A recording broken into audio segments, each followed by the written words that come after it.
Assalamualaikum warahmatullahi wabarakatuh. Halo teman-teman, jumpa lagi dengan saya Septina Dewi. Pada kesempatan kali ini saya akan membahas isu-isu strategis kontemporer negara Republik Indonesia. Yang pertama adalah korupsi. Korupsi berasal dari bahasa Latin corruptio atau corruptus. Corruptio dapat diartikan kebusukan, keburukan, atau ketidakjujuran. Sedangkan korupsi berarti penyalahgunaan kekuasaan publik untuk keuntungan pribadi. Kita masuk pada isu strategis kontemporer yang kedua, yaitu narkoba. Narkotika diartikan sebagai zat atau obat yang berasal dari tanaman atau bukan tanaman, baik sintetis maupun semi-sintetis, dengan dapat menyebabkan penurunan atau perubahan kesadaran, hilangnya rasa, mengurangi sampai menghilangkan rasa nyeri, dan dapat menimbulkan ketergantungan. Dunia internasional menyebutnya dengan istilah narkotika yang mengandung arti obat-obatan jenis narkotika, psikotropika, dan zat adiktif lainnya. Isu selanjutnya yang akan kita bahas adalah terorisme dan radikalisme.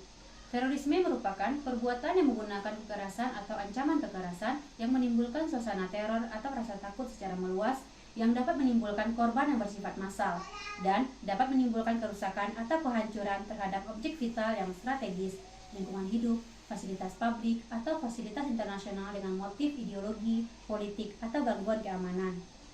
Adapun istilah radikalisme dapat diartikan sebagai tantangan politik yang bersifat mendasar atau ekstrim terhadap tatanan yang sudah ada. Aksi radikalisme yang cukup tinggi di Indonesia perlu disikapi dengan langkah-langkah strategis agar ancaman teror tidak terjadi, yaitu dapat dilakukan dengan cara pencegahan, penindakan, dan pemulihan. Sekarang kita lanjut pada isu strategis yang keempat, yaitu money laundering. Secara sederhana, money laundering mengandung pengertian suatu perbuatan kejahatan yang melibatkan upaya untuk menyembunyikan atau menyamarkan asal-usul uang atau harta kekayaan dari hasil tindak pidana kejahatan sehingga harta kekayaan tersebut seolah-olah berasal dari aktivitas yang sah. Kita masuk pada isu kontemporer selanjutnya, yaitu proxy war. Proxy war merupakan istilah yang merujuk pada konflik di antara dua negara, di mana negara tersebut tidak serta-merta terlibat langsung dalam peperangan, karena melibatkan proksi atau kaki tangan. Perang proksi ini memanfaatkan perselisihan eksternal atau pihak ketiga. Isu kontemporer yang terakhir yang akan kita bahas pada kesempatan kali ini adalah kejahatan mass communication. Komunikasi massa merupakan bagian dari sejarah perkembangan peradaban manusia. Manusia memiliki kebutuhan untuk berinteraksi satu sama lain, bertukar pesan, dan menyampaikan informasi melalui media tertentu. Media adalah media massa yang merupakan segala bentuk media atau sarana komunikasi untuk menyalurkan dan mempublikasikan berita kepada publik atau masyarakat. Media massa dalam konteks jurnalistik pada dasarnya terbagi tiga, yaitu yang pertama media cetak, dapat berupa surat kabar, tabloid, majalah, buletin, dan sebagainya. Yang kedua yaitu media elektronik, berupa radio dan televisi. Selanjutnya media online, berupa media internet seperti website, blog, portal berita, dan media sosial. Jenis kejahatan yang paling sering terjadi pada konteks komunikasi massa adalah yang pertama yaitu cybercrime atau kejahatan cyber. Ini merupakan bentuk kejahatan yang terjadi dan beroperasi di dunia maya dengan menggunakan komputer, jaringan komputer, dan internet, dan pelakunya pada umumnya menguasai teknik komputer, algoritma, pemrograman, dan sebagainya, sehingga mereka mampu menganalisa sebuah sistem dan mencari celah agar bisa masuk, merusak, atau mencuri data atau aktivitas kejahatan lainnya.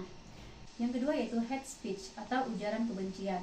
Hal ini berbentuk provokasi, hinaan, atau hasutan yang disampaikan oleh individu ataupun kelompok di muka umum ataupun di ruang publik. Nah, yang terakhir yang ketiga yaitu hoax, yaitu berita atau pesan yang isinya tidak dapat dipertanggungjawabkan atau bohong dan palsu, baik dari segi sumber maupun isinya. Sifatnya lebih banyak mengadu domba, kelompok-kelompok yang menjadi sasaran dengan isi pemberitaan yang tidak benar. Kita lanjut pada pembahasan selanjutnya yaitu sikap seorang ASN dalam menghadapi isu dan perubahan. Perubahan merupakan sesuatu yang tidak bisa dihindari dan menjadi bagian dari perjalanan peradaban manusia. Setiap ASN harus mampu menjadi agen perubahan positif bagi masyarakat. Seorang ASN harus berpikir ekologis, kritis, dan inovatif. Setiap PNS juga harus menjalankan profesinya dengan berlandaskan pada nilai dasar, kode etik, dan kode perilaku, komitmen, integritas moral, dan tanggung jawab pada pelayanan publik, serta meningkatkan kompetensi yang diperlukan sesuai dengan bidang tugas dan profesionalitas jabatan, sehingga akan meningkatkan kinerja birokrasi secara umum dan secara khusus berdampak pada pelaksanaan tugas jabatan PNS sebagai pelayan masyarakat. Kita masuk pada pembahasan yang terakhir yaitu teknik menepis isu dengan USG. Isu adalah suatu fenomena atau kejadian yang dianggap penting atau dapat menjadi menarik perhatian orang banyak baik secara disadari ataupun tidak, sehingga menjadi bahan yang layak untuk didiskusikan.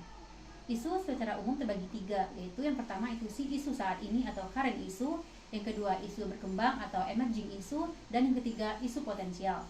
Dalam menganalisis isu, ada beberapa teknik yang digunakan. Salah satunya adalah teknik tapisan isu dengan menggunakan kriteria USG. Caranya dengan menentukan tingkat urgensi, keseriusan, dan perkembangan isu dengan menentukan skala nilai 1-5 atau 1-10. Isu yang memiliki skor paling tinggi merupakan isu prioritas yang dipilih. Adapun maksud dari teknik USG sendiri yaitu yang pertama yaitu urgensi. Maksudnya seberapa mendesak suatu isu harus dibahas, dianalisis, dan ditindaklanjuti. Yang kedua seriousness, yaitu seberapa serius suatu isu harus dibahas dikaitkan dengan akibat yang akan ditimbulkannya. Dan yang ketiga growth, seberapa besar kemungkinan memburuknya isu tersebut jika tidak ditangani segera. Nah, di sini mengenai analisis isu kontemporer pada Dinas Perdagangan Koperasi dan UKM Kabupaten 50 Kota, saya telah mengidentifikasi 3 isu. Yang pertama yaitu belum disiplinnya ASN dalam menggunakan atribut kepegawaian.